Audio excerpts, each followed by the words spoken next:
Hey, there, we're live. Hi, You're all right. everybody. Hey, everybody. Welcome and good morning, and good evening to everybody who's in the West.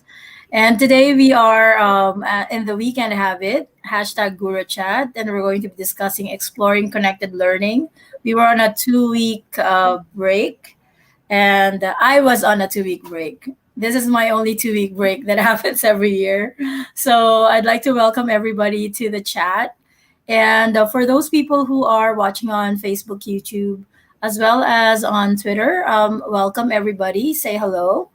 And today we are joined by three educators. We're just waiting for one more. And we have a special guest.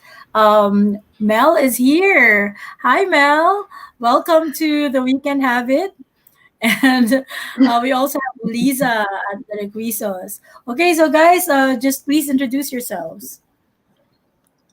Go ahead, Mel. You want me to go first? Okay. Hi, Yes, the everyone. special guest. Hey, everyone. So I was invited in here by Mary just not that long ago. But anyway, so I'm also like an educator. I teach mathematics in Colombia. So I live in Cali in Colombia. I've been here for about a year or so. I teach at an international school here.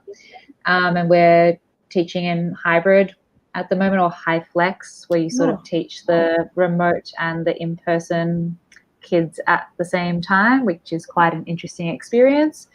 And yeah, I'm looking forward to participating in this chat today, and thanks so much for Mary for inviting me. Oh, thank you. Thank you. I still remember the first time that you joined, and that was really like so much energy. That's in the And chat. Okay, that's in the chat. This is different. I I know, completely but agree. still super, super high energy. That's why I was thinking, oh, we have to get her into the chat at some point. we can't, we can't not do that. All right, Right. so there, and we also have Lisa. I hope you guys missed us. Hi, Lisa. How are you doing? I'm doing great. Hi, everybody. I'm Lisa. I also teach internationally. I'm originally from the Philippines. We're also still online, not hybrid though. So we'll wait and see. Okay. When you say hybrid, though, let me just clarify. When you say hybrid, do you mean that some of the students are in the class and some are not? Yes, our For school's me, definition is that. What about you, Okay. Mel? so we have, I guess, a schedule where students can sort of choose whether they want to come to school or not in a way. So, I Mhm. mean, like if I have grade 9 on a particular day, they're scheduled to come in maybe like Tuesdays and Thursdays, and maybe I'll have half the class in person and about half the class at home at that point in time, which is a bit busy. So some people classify that as high flex and not hybrid, because usually hybrid for a lot of people is that either, like, for example, all grade 9s will come into school on that day, and then maybe on Wednesday they'll be all virtual. It's not just like Right. some of them are there and some of them are not. Right. And yes, so it's been interesting. Mm. Yeah. So it's just here. I don't think that's still happening in the Philippines at the moment. I still don't see hybrid happening here because of the IATF. I think the health authorities are still not allowing that from happening. So we are still completely online, and for public schools, not even online. So they're using modular. So they're actually delivering modules to the students at home, and then the teachers are kind of gathering that. It's a really tough process, especially in a time like this where there's a typhoon. So yeah, I'm hoping that kind of changes. The last 2 days, though, there hasn't been any classes here due to the bad weather. But yay, I think I see Riza in the backstage. Let me just pull her up. Okay, hi Riza. You Hi you everyone. came Happy in weekend. time Hello. for happy weekend. You came in time for the intros. Okay, Thank hi everybody. you. We have Riza Picho joining us right now. And Risa, please introduce yourself. Hi everyone, I'm Lisa. I'm a fifth grade physical education teacher from the Philippines. Happy to be with you today and spending my weekend with you. I think we missed Yes. like 2 Saturdays. Hi Mel, welcome to the Hey, weekend habit. hey, Lisa, I Reza. miss you Thanks. too. Miss you too, No, I miss you Risa. guys. I just realized that it has been a staple for me every weekend to see you guys. Yep. And Yes. I know, and it's kind of okay. There's something missing in my Saturdays, the last 2 weekends. Yes. Although the rest really did me good. I'm like feeling super You needed it. happy. Rested. Yeah. Yes, Yeah. Yeah, that's much needed. it Exactly. is. So yeah, so we are missing Alfonso. That means we can joke around and uh we can joke around about him today because he's not here. Joke around That's on okay. his expense. And on his expense.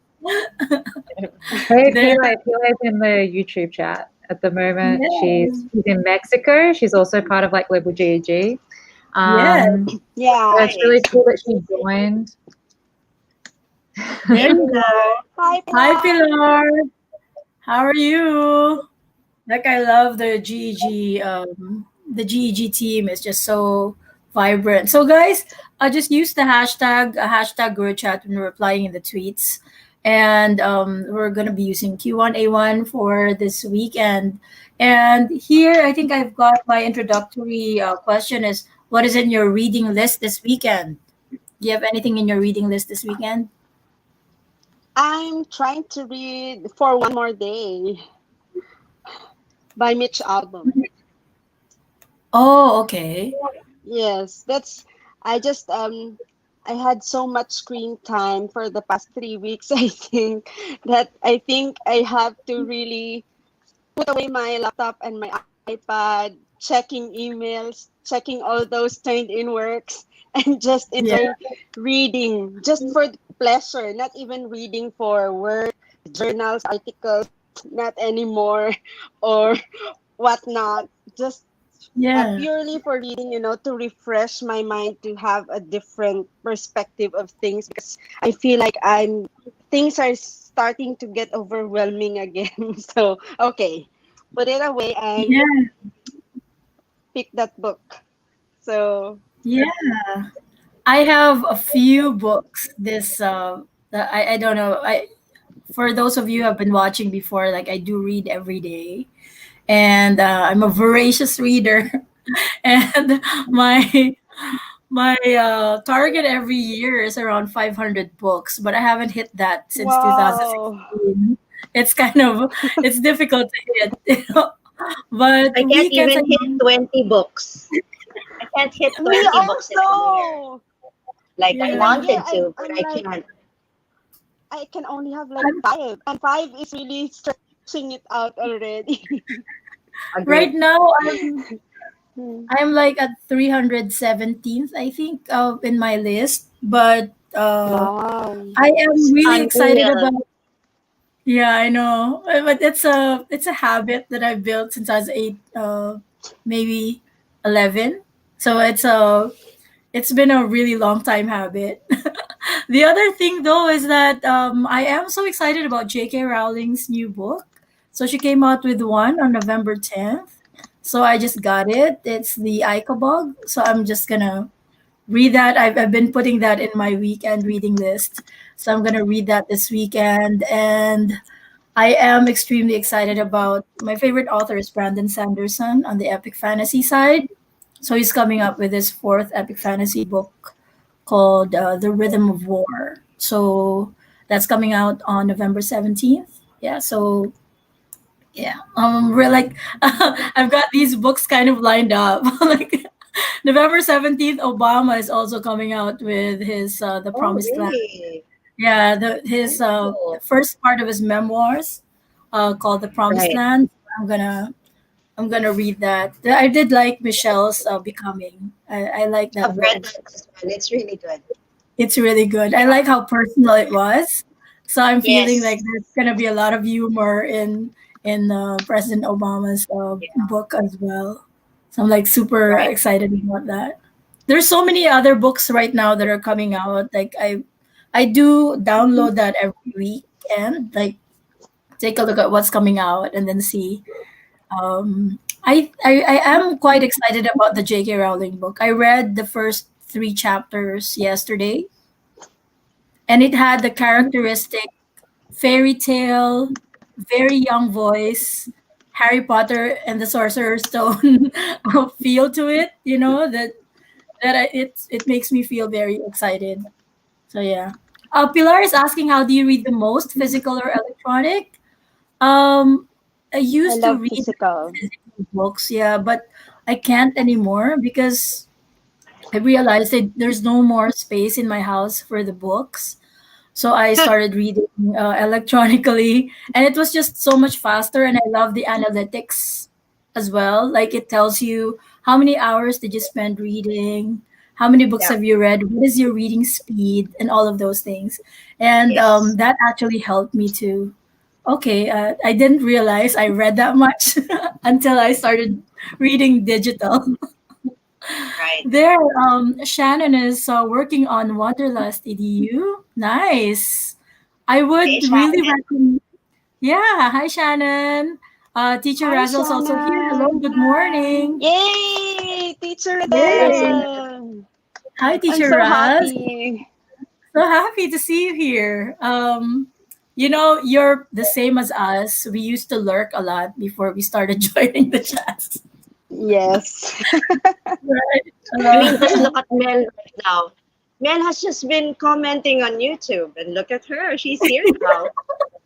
No, well, Yes. yeah. But yeah, Shannon, who's in the chat, is one of my friends, also from Global GG. So Yeah. I'm just bringing all the global people in Nice. today. Thank you so Clearly, much, Mel. Thank you Yes. so Thank you much. so much. All just right. to That's show. okay. It's okay. It's okay. Like the PLN starts with that. Yeah. For me, it was Riza.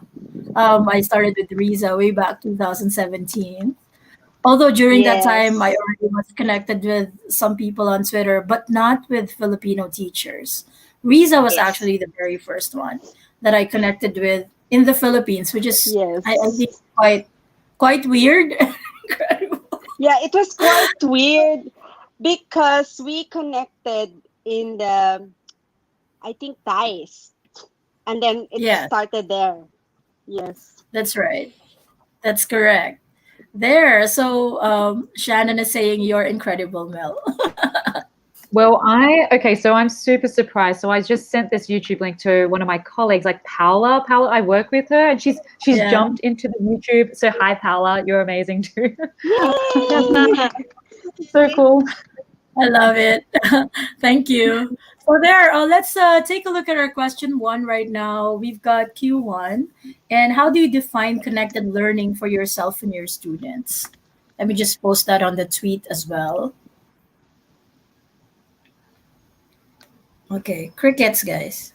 No, Let's I mean, define I connected had to learning. read it. I actually had to read it because I wasn't quite sure on what the context is of connected learning. And it's Yeah. basically it's self-directed, isn't it? Like an inquiry-based kind of allowing your Yes. students to inquire upon a certain topic or a certain concept Yes, when that's right. during your learning. Right. So I think for me, I'm only able to do this in the classroom with younger students. So when we were back, so I'm not able to do this now. But like sometimes I would give them snippets of, oh, maybe you can ask your parents, or maybe you can take a look around. So I'm only able to do it in small bits right now Mm-hmm. because we are online learning.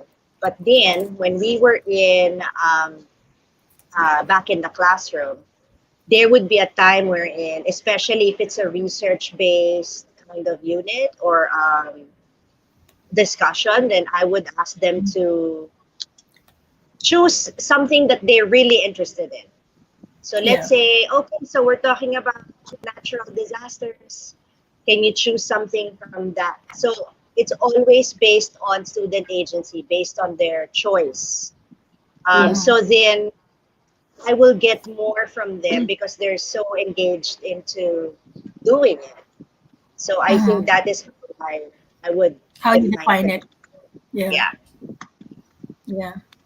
I guess the same with me. Like if you're the thing is it's so difficult to learn now if you don't connect it Yes. with your own personal like interests. And without that interest, it's like not giving them a reason to learn. And it's always good when they know the whys, giving Yes. giving them a reason to be interested in something that is related to their own personal interest. And I feel that it's the same with some of the teachers that I teach as well with technology. If it's not really something that they're interested in, they would just look at it as additional work that they have to do. They Mm. consider their professional development learning time as just additional work that they have to um, to work on instead of something that they should be actively interested in. And the only way that they could really delve into it and really, sink their teeth into it is if it was related to something they're personally invested in. Yeah, so Yes. that's for me. How about you guys? I like Pilar here was answering. Okay. I think it is when you actually engage the students to be interested in their learning, and right now it seldom happens.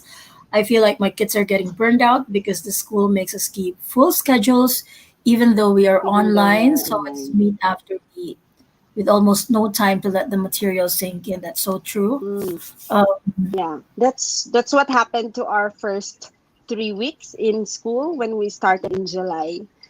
But for me, connected learning with myself and my student has been very challenging this ODL. It's because I think it's because the students are new into it as well, so they don't know how to really open up to me.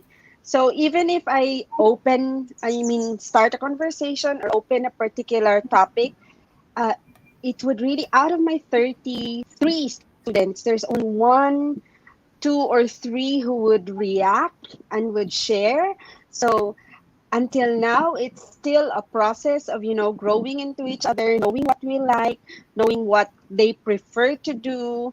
So like in this mhm, unit right now, the dance, like what Lisa said, always give them a choice. So their final output is a choice of a type of dance that they would want to share with the whole class.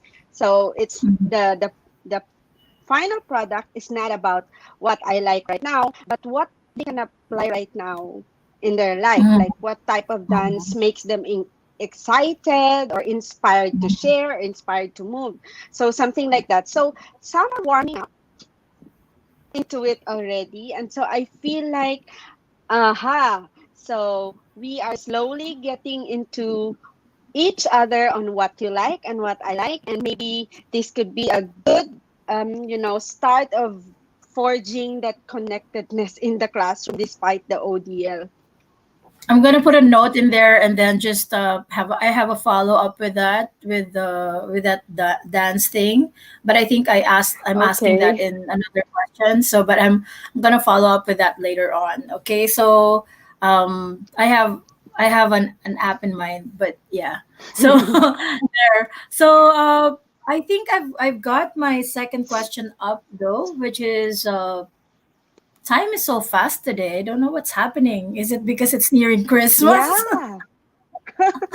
Oh my God. Oh, Mel, yeah, if you're in because the shorter Philippines, days, longer nights.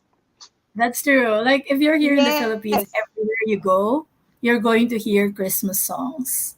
Like it starts in September. We're big on Christmas. Super big on Christmas. So here the question too is what are the benefits of fostering connectedness in your students? What are the benefits of um, having them pursue their personal interests as well and connecting it to your learning? There's a lot actually. Yes, go.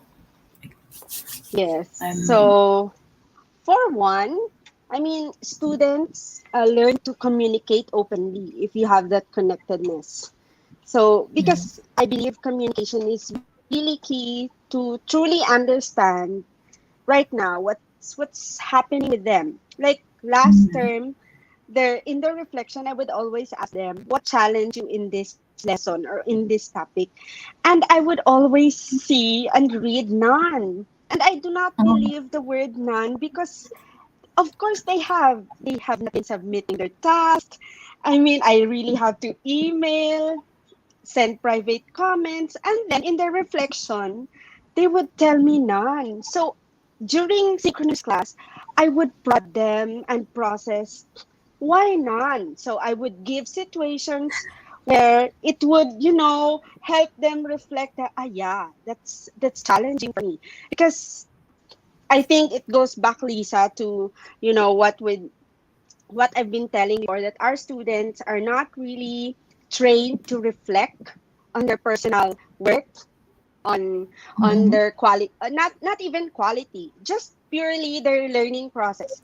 They don't really have that, to go back onto why am I having a problem with this and why am I going through with this, something like that. So for me, one benefit of having connectedness with your student is really that communication, and I want to strengthen that with my class.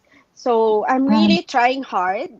So from the hangout chat to our seesaw to Flipgrid, wherever wherever I can connect with them or send a personal note or message that would let them know that I'm really looking into their work and not just asking them to submit for the sake of submitting it. So something like that for me. Yeah, that's good. Okay.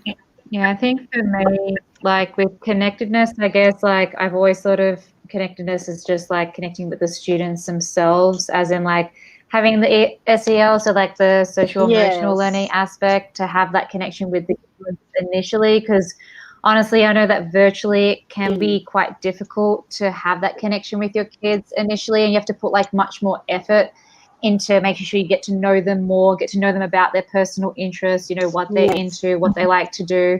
If they like before quarantine or before like, the lockdown, like what sort of things they enjoyed, or like now the sort of people that they still like to work with, or Yes. what they're missing and that sort of thing. I think like at the start of my school year this year, I put much more effort into doing that. Mhm. And like I used like Steph Rothstein, she had something called Can We Talk, and I did like a personality type test, like a true colors test with them. So it sort of told me more about them, like about whether they were active learner, or there was someone that likes to work more independently or with other people, or whether there's someone that requires like more organization or more structure. Because like honestly, like if you see them face to face, you can sort of tell like what sort of person Yes. they are and that sort of thing. But virtually it was like I did that true colors test with them, and that really taught me a lot, okay, about them. But also I think it's important like to check in with them at the start of each lesson, so they know that you actually think of them, I guess, instead of just like, okay, let's go math, trigonometry, that sort of thing. And it's just making sure you do have that time to just check in with them at the start. And I think from there, like they sort of appreciate you a bit more, instead of you just as the Yes. math teacher or the whatever teacher. But I mean, like even now, like it's like what Pile was saying in the chat as well, and what you guys are saying, like we do have a lot of pressure to get through content and to do all of this. But like it's still like we need to still make sure that we're still trying to maintain that connection. It's not just about like the subject. It's still about that personal connection, like teacher to student, but just knowing that they know that you're there for them, in that way. And not just like, okay, yes, I'm your math teacher, but I'm here for you to support and that sort of thing as well. But yeah, that's Yeah, I think that's right. I mean, I really feel that if you don't encourage, like what Riza was saying, that it takes a little bit more effort right now to encourage people to speak up and encourage people to share certain interests, and I guess it takes a lot more creativity for teachers now to do that. Like you have to be a little bit more creative to kind of pull that information out of the students that you have. So yeah, but the benefits are definitely there. Especially now, we can't even travel. We can't see each other personally, and there are many ways though to do it. And one of my favorite things to do, and this was a long time ago, way back 2013, I guess, or 2012, was your mystery hangouts. There are no hangouts anymore, but like at that time, mystery Skype or mystery Yes. hangouts. I really love that. It fosters both cooperative work between the students. They can work together and also connect with students from other schools. And Yes. there used to be a Google Plus before Google Plus got defunct and changed into Google Currents. There used to be a very big group there called Connected Classrooms. And Mm. Connected Classrooms was a way for you to connect your own classroom to a classroom in another country, and then have your students meet the students from another country, and that actually kind of gives a lot more, gives them a bigger world, to play around with. Which is a really good thing. I just don't know what happened to it. Like I was a member of that for quite a bit of time, and it was super duper active at one point. I don't know if they moved it to a different platform or if it's still in currents. But yeah, that was pretty cool, I think. There. I have this is coming up in a minute, so I'm just gonna post it right here. Let me just share that.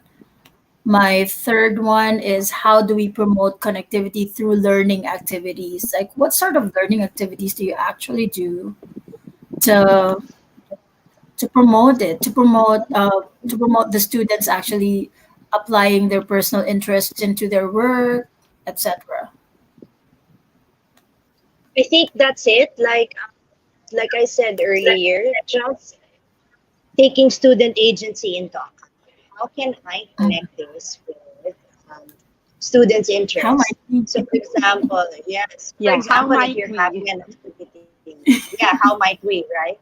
So, for example, if you're having an activity and you're going to think about how do I relate this to what the students are interested in. But then again, Mhm. coming back to what Ken said, we have to know who they are first before Yeah, we're able to tap into connected learning. And so yeah. we really need to take that time to build that relationship. Personally, as a teacher right now, I am still, Mhm. I still don't know my students. I need to, like, really, for me, communication is not the problem because my Mhm. children are very open. They're just really shy because they're first grade. You know how first Yes. they're like, they're just gonna say Ah, it, right? So, they would share but the everything. problem, yeah, but the problem is, how do I filter that and really hone into, because they can't really articulate how they are feeling. And so they Yes. could be saying one thing, but then they're actually feeling a different thing. So Mhm. that is something that I still need to learn. And I'm finding it very difficult because we're online and I don't have the body language Yeah. to help me Yes. out. Maybe this boy Mhm. is saying this, but actually he's feeling really nervous. So Ah, Yeah. I don't have that information. And so I think yes. that is something that personally that is something that I need to work on in my classroom. So I'm still trying. Do you I'm find still yourself kind working. of getting into do you find yourself getting Wow. into the apps that kids actually get into just to find out what what in the world they're interested in right now? Because I No, think that the was my thing, thought earlier with the dance thing no, of but the, Riza. yeah, but the thing is though, because they're first grade, the way they use the way they use technology is highly regulated by parents. It's that Yeah. age wherein the parents can still say you can't use your iPad, and the kids will Yeah. be like, okay, and they'll just play with their toys, right? Yes. They're that Yeah. age, so they Yes. still are not that exposed to technology yet. So Mhm. it's still that it's quite a difficult, Mhm. it's hard. So yeah. Yeah, your problems are different when you're in first grade. Yep. Yes. I wish Compared things to were when I was teaching upper primary. Yes. No, I when I want to was go teaching back to upper first primary, it was grade. different. No, but I was teaching upper primary, it was different. I had that problem wherein the children Mm. are not saying anything Yeah. because they're afraid to make mistakes. Yes. Even Yes. though you've said, oh, mistaking is acceptable and all that, it's still, they don't trust you. So, because you're an Mm. adult. Yes. So, Mm. it's hard. Yes. Yes. And if it's the culture of the school, so they won't really speak out. I mean, Yeah. if you're in the kind of school, I'm not saying it's really pervasive in my school, but really sometimes the kids are just okay, very receptive only. They don't like Mm. to speak out. So there's a lot of prodding and prodding and prodding. So promoting it, it's really the teacher's effort that counts. Yeah. Yes. Oh, Yeah. Pilar So says it's through Pilar lesson said reflection. promoting through Yes. lesson reflection. That's true. Yeah. Another thing though is that's why I was asking if you got into if you were able to kind of get into some of the apps that they're actually doing, especially for the older kids. I mean, for smaller kids, yeah, they're still quite open, but for older kids, they've learned that To sometimes filter. mistake. Yeah, they Yes. filter because And they're they afraid filter to make everything. mistakes. Yes. Yeah, that's true. That's why, yeah, But diba? with your I don't get dances, any from the reflection. I only yeah, get none. So you're using Flipgrid, I right? have, You're yes, using Flipgrid, right? Have you tried to use TikTok? not allowed in my school. So Yeah. even even if I wanted to, so I would say to them, okay, if you have TikTok account, I'm good with that because maybe your parents allowed you. We will. You can apply some of the dances that you've learned there. I told them, but only Yeah. here. But you're Yeah. not allowed to create an account in TikTok just because I said you will have to, perform a dance from TikTok. No. So I really have to be Yeah. clear with that because sometimes if you're not clear about it, it might be misconstrued that I'm asking them to To create create an an account account. in TikTok, and I'll put myself in trouble because it's really That's true. uh, in the policy of the school, clear policy of the school, no social media, anything, because we had a breach Mm, last week. Yes, okay. breach of privacy because there's an instant where I think it's in high school. Mm, Their performance task was uploaded in a website, and then it yeah. was there, and then it was like there was a phishing link attached to that website. So they have to, uh, yes. So now we are being really cautious. So just really Google Classroom, Flipgrid, and CISO. That's it. CISO. No more. Yes. Don't Yeah, don't go beyond those to protect the kids because of course. my fifth grade are the first it's their first time to be introduced to technology, Mel. So Yeah. it's their first time to use everything. So some of them are still, forgetting their passwords and everything else, and every time they need to access something, they say, I cannot access this, it says like this. And so we have to tell them, ask your parents to log you in or log you out, something like that. So there's a lot Yeah. of technical support that's needed. Yeah. No, the only reason why I asked was because one of my nieces is young and they're like TikTokers. So I kind of it makes me go crazy.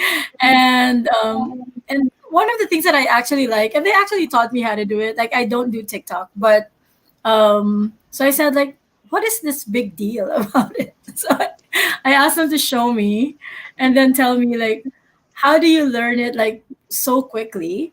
Because I was also Yeah. surprised even the older people are able to learn dance steps so quickly. So I wanted to know how And does TikTok complicated dance steps. and complicated dance steps. So how does TikTok do it? Yes. And I was just curious about that part. And I noticed that they actually do have these little symbols right there that you can follow, Yeah, Yes. and then like yes. breaking it Emoticon. down. Yeah, it's so nice. Like they break it down into these little Yeah. And you steps. can slow it You can down as well. you can slow it down so you can finally do the whole dance. And I'm like, Yeah. hmm. Yes. And if you really think about it, you can apply the same concept like in most anything. And Yes.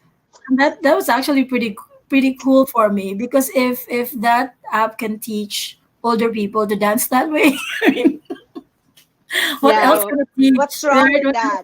Right? What else can it teach? What else can you learn? Like applying that same concept. They're doing It's just cooking Students, now on TikTok. yeah, cooking. yeah, I Mm, know, I a know. lot. Yeah. Maybe if So students could yeah. ask us, then why are you not allowing us to use TikTok when it's so easy to learn our material? Pilar Pilar saying says, I I refuse. refuse to record at TikTok. That is true, Pilar. I am in the Mm. same. I'm currently in that same camp as you. You know, I don't. I refuse to go dark side, and, and install TikTok. But I do know I'm not. I'm not going to. I'm not gonna say that it's bad, okay? Because I do know some teachers that are using TikTok as a platform for putting Yes. in Engagement. and engagement as well. And I do know that students right now have been, even students right now have been creating their own student hacks. Like, how do you do this? What is the easier Yes. way to kind of do research on this? And they would do like these short videos on TikTok and upload it there. So Yeah. my nieces showed it to me, and they said, "You know what, Tita? I learned it from Tita is auntie in Filipino. You know, Tita, I learned it from TikTok. Like, how did you learn it?" And she showed me these like series of student videos, like how to help you with your online learning and stuff like that. And I'm like, I never really thought TikTok could be used that way, but it was an eye opener for me. But I still am not downloading it, so I'm still not there yet. But we'll I see. also have it just, you know, just To watch. to be familiar with what's in with the kids so that when they show me something, you know this one, miss, so oh yeah, yeah, yeah, I'm familiar with that. I would just say familiar because I cannot even dance some of it, like it's too fast. So I have Yeah. one of my students do it for me slowly, so I let them teach me so they know that, Yeah. you know, it shows them that learning they can teach me as well. So um, Yeah. it's not a part of our lesson, but it's something that we can do together to, you know, foster relationship, you know, something like that. It's sometimes it's part of the curriculum, the experiences that they share with me, but not really assessed, something like really freely done. Yeah, that's true. You know, in my I just noticed before that I this is a fault of mine, but I don't really watch like TV. So I don't watch TV and I don't watch any of like the Filipino shows and Filipino movies, even though I'm here in the Philippines. I rarely do, and when I do, it's because somebody made me watch and they're with me at the time. So the thing with that is I kind of lose context sometimes whenever I'm doing some professional development training with Mm. teachers, because some of these teachers are like public school teachers or even just regular folks who get to watch these shows every day or some such, and they would say things that like I really lose context. I have no idea what they're talking about, Right. and I don't know that they're actually relating it to the lesson, but like I have no idea because I don't know. Yes. And I realized then that whenever I have to do some professional development training, that that's not only thing that I should be doing. That I should also familiarize myself with the interests of these with these teachers at the moment, like what is happening in the world and what are they currently watching. And it's and it's something that I kind of missed out for a big part of the time that I was training. That's why when people say things, I didn't know that it was a compliment already. They would say like words that are compliments, but it's actually the new vernacular for that show or whatever it is. But I don't watch it, so I have no idea. So it's so hard when you don't have context. So I get you guys.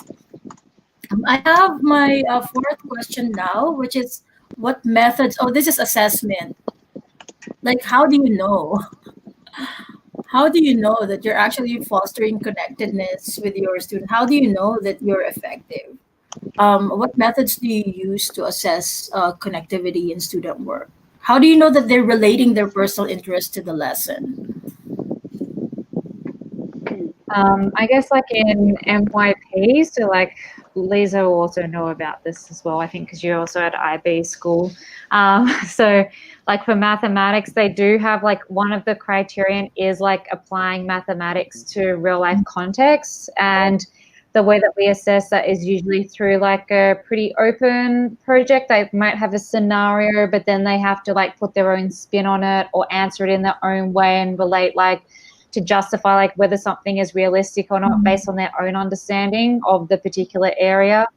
Hopefully it's something that's interesting for them. But I mean like that sort of automatically links into that. And some of the students, I guess, at my school, they're sort of they're not very strong in that area, so they're used to math sort of being more traditional, and it's just like it's facts and figures. There's only like right and wrong. Right. So like when they did a project with me like earlier this year, they're like, so is this the right answer? Like, is this it? Do I get a high grade for that? I was like, well, everyone's going to have different answers for this because you've all got different ideas. You've all got different ways of explaining something or interpreting the question. I mean, like, but yeah, they still have this idea of like math being like more black and white, and so it's like really interesting to try to encourage them to think more open-minded, because that's what IB is supposed to be like. You know, it's supposed to be more open-minded, more like thinking outside the box rather than just being restricted. But some of them still have that mode in, so it's just like it's a slow and steady process. But I mean, through pretty open types of projects, I think that's a good way to assess like connectivity. Because I think anyway, the rest of you probably have some other ideas, but yes. Yeah, but that's good. Like I really like that. Pilar was saying that peer collaboration and peer review. Um, yeah, that's really good because nobody knows them like each other. Like each other. It's really good. Peer collaboration and peer review right there. And for me, I guess it's I lost my train of thought. Like, I was thinking about something else. I just lost it. Okay, I'm gonna go back to that in a few. Hold on. No, but I agree, like open-ended activities, a lot more effort into real life situations. So, like what Mel said, I remembered when I did math, the first activity that I asked them to do was, how do you use numbers every day at home? Mm-hmm. What Yeah. does it look like? So they're like, I don't know. Just take a picture of a number that you see at home and tell me how you use that. So they're like, Yeah. oh, the clock, or my mom's phone as a number keeper. So Mm-hmm. she uses it to dial and call a friend or some food delivered. So Wow. I mean, it's the way that you can relate whatever you're teaching. If you can relate it to real life in their Yes. context, then that's that's assessing. That's my connectivity for first grade. I do like Mm. portfolios as well. Yeah, that was what I was thinking Yes. about a while ago, using portfolios. Because the people I teach are like a lot older. Portfolios is a really great way for me to understand how they're going to be applying this later on or applying it now to their own lessons. And I like that it's like so varied, so different for each teacher Yes. that attends the classes. And whenever I see these portfolios, I go like, wow, there are so many ideas there that I never even thought of. And it also opens up a whole world of opportunities for me to apply to my next classes. And it's like a constantly consistent like learning opportunity both for the teacher and for the student. It kind of rolls over. I've seen, and this is so funny because we had I had a session with TESDA. TESDA is the Training and Education Skills Development Authority here. They're managing the TechVoc or the Technical and Vocational education here in the Philippines. So I had a contract with them for training all the assessors and trainers for quite a bit of time. We're still not done until now because it's a nationwide thing. But we had a few people that are there for every session because they're there to help me out. So they're my technical team to help out. And their feedback to me was that for every session, there is something that gets added, even though I was running the same session throughout. Something gets added for every session. And so it becomes richer and richer as we go along. And they said, Miss Mary, we found that like as we go along with the scores, it just becomes bigger and richer. And I said, it's because of input. Like I get so much input from who I teach that there's no way I'm not going to use that in my next classes. So yeah, I really like So that. collaborative Yeah, for you. very collaborative. Yes, Yeah. yeah. So So super. that's your connectivity. Yes.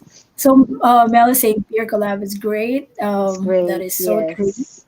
Because I think we just have different ideas of like what connectivity is. Because like what you Yes. mentioned at the start, your idea of connectivity is like for the students to bring like their own lives into the work or connect like what they're doing in the class to their lives and that sort of thing. But then maybe Yes. connectivity is about just the kids getting to like connect with each other or for you to connect with the kids. Yes.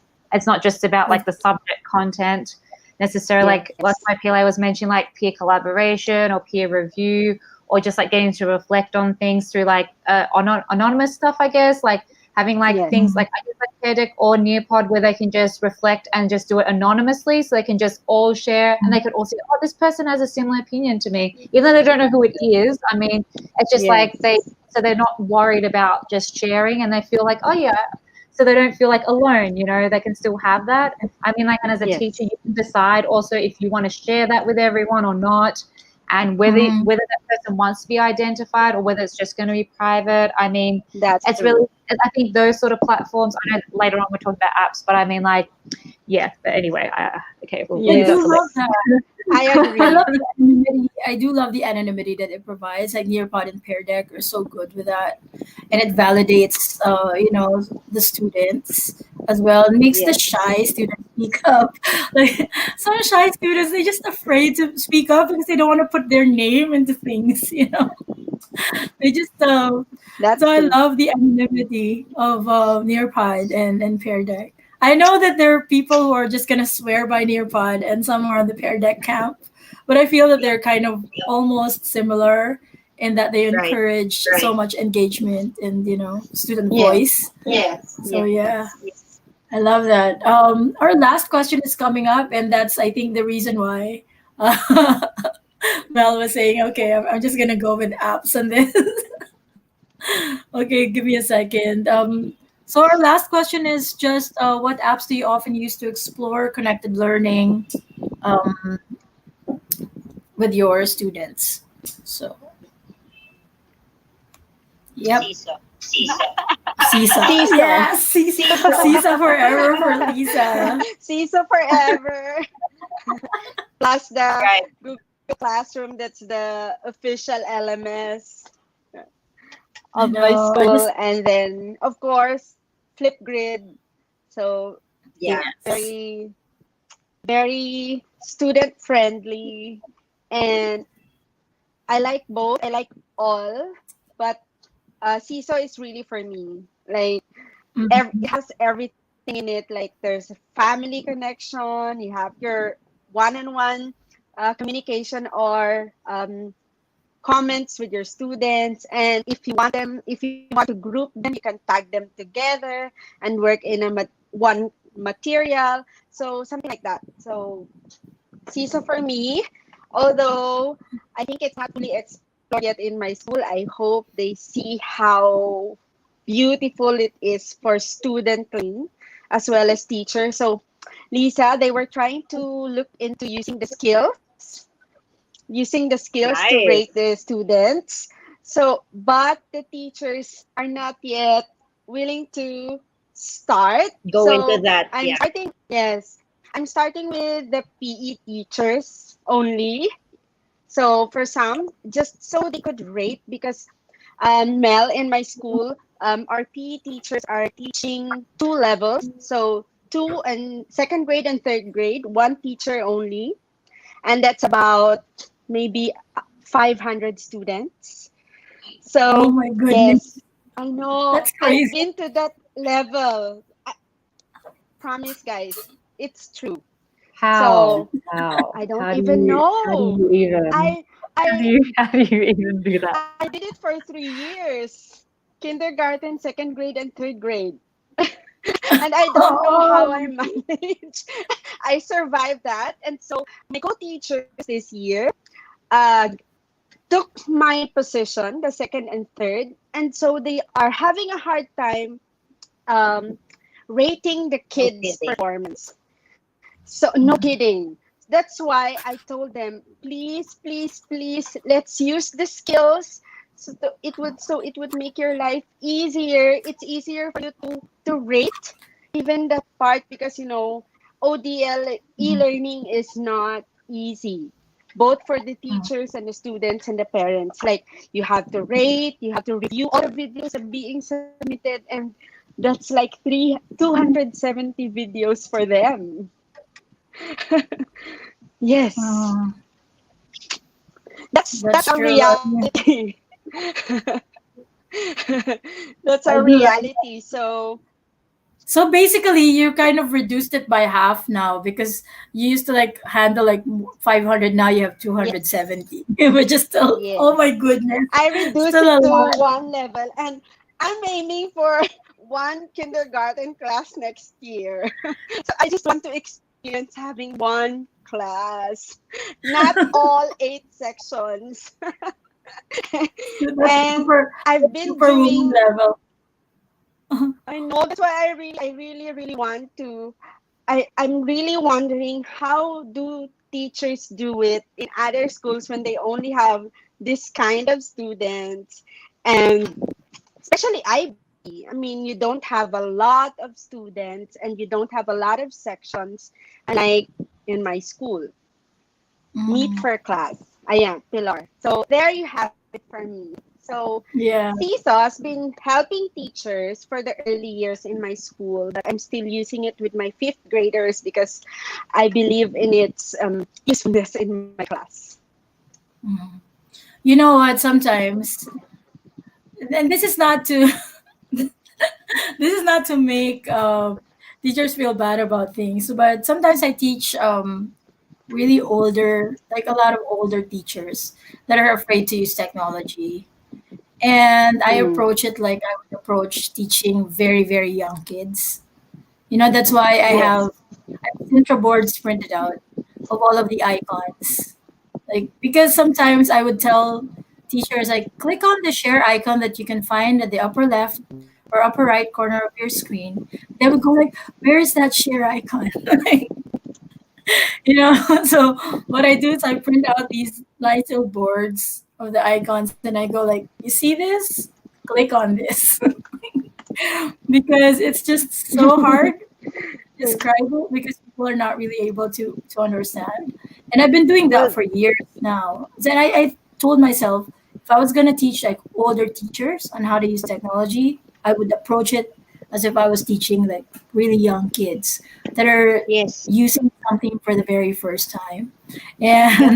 And and it's not really to tell them that they don't they're not intelligent or anything like that. It's just it's something so new to them, and they're still a little afraid to use it. But yeah, as far as apps using to connect, it's really all about for me connecting with what they know and just going easy on them on the apps as well. You know, I use G Suite a lot, but even if I use G Suite a lot, it's still hard for some teachers. Even if I find it easy, it's still very difficult for them to actually get into some of the more complicated applications inside G Suite. So I really kind of start slow. Just use Google Docs for so many things. Get them to explore. Actually, I use Google Docs for so many things. Introduction to Google Drawings inside Google Docs. I don't even do it in Google Drawings. I do it inside Google Docs. because I don't want them to have to look at another app and just Mm. put it inside there. And then now that they know it, I can tell them, you know what, if you go to Google Drawings, you can do exactly the same thing, you know, that you just did in Google Docs. And it's just kind of easier for me to embed all of these learnings inside singular applications. And it's so much harder now. Although I feel bad, by the way, that I don't know if you heard, but Tour Creator is ending by June 21st. Feel so bad about that. But I they're know if doing you. fine, right? With No. like arts and I culture, right? know. So I mean, like it's not the end of the world. You I know. know. They're probably gonna replace it with something, but knowing Google, they're gonna replace it with something, hopefully. I hope But so. they're it's not gonna be gone, but it will be folded into arts and culture. But I think you're not gonna be able to create new tours anymore after June Oh, 21st, which is so for those people who have been using Tour Creator. I do love ThingLink though, because I can upload my 360 videos there and put in a lot of these little apps. So what I do is I get some of my students to just put in their own take on the same thing. So basically, just put a thing link in there and have them create tags. You know, put in your own tags, or you can use Google My Maps for that. So I do Yeah, love Google My Maps for that as well. that's So if you interesting. can't use Tour Creator, you can use another application for the same thing. So yeah, I'm using the okay for Seesaw. This is Seesaw for high school for Pilar. Yeah, she's been using Seesaw just, and she said it's working quite well. Like for my kids, I've been using Nearpod. I mean, like you can also do like virtual tours in Nearpod. Your I know oh, it's Yes. called nice. it's like Pear Deck also. I'm sure you can do all the things as Yes. well. But I mean, Yes. I like Nearpod for the fact that I know you said Google Docs, you put everything in there, and like they just don't have to get out of there. And like Nearpod, you can put everything into Nearpod. I mean, like so they don't have to leave Nearpod. So they have all the things like you Yes. can like embed Google Forms in there.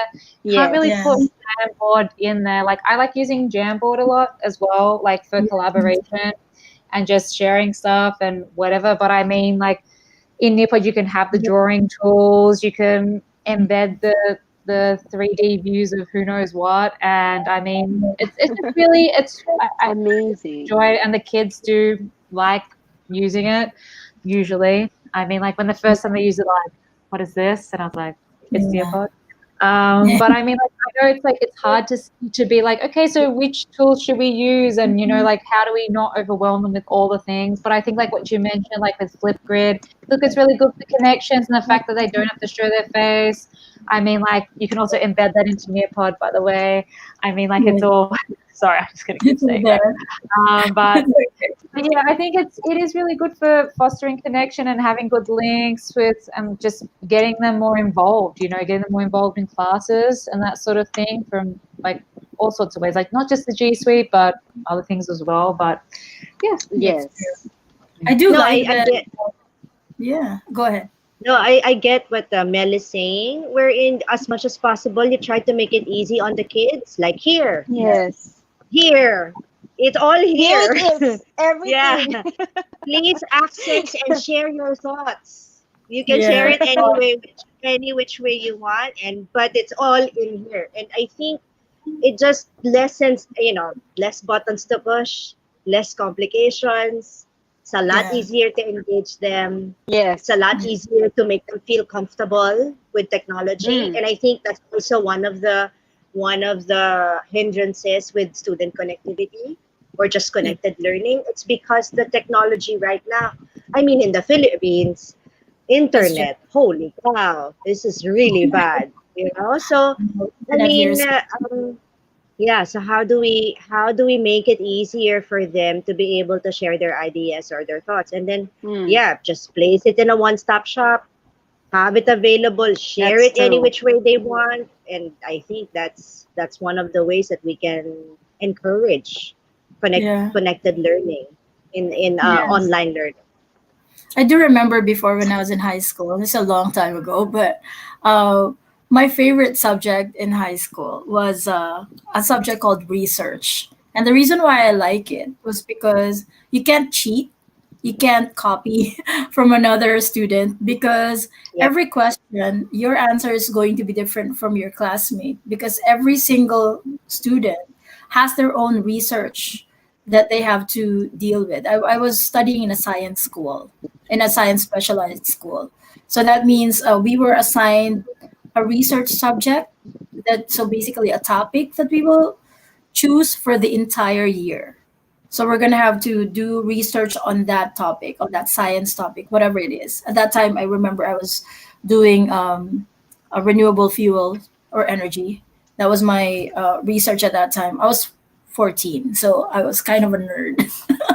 But that was my topic, and every question that the teacher asks, every exam that we have, every project is all geared towards your own personal project.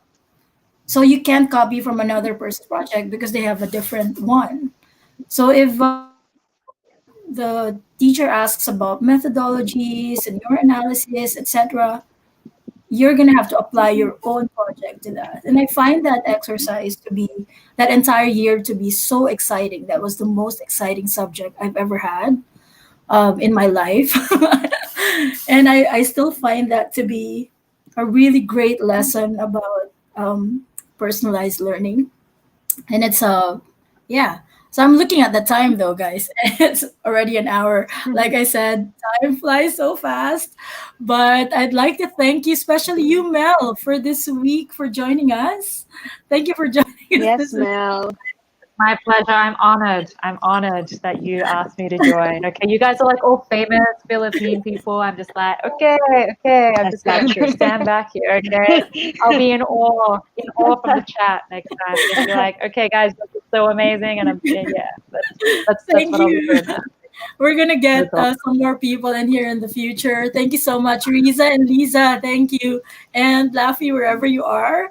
Hello. I hope you're staying safe and dry Yep, this absolutely. season. Yes, And everybody, thank you absolutely. again for joining us for this weekend. So we'll see you again, okay, next week. See you Bye next bye. Saturday. See Happy you Bye. next weekend, day. everybody. Bye.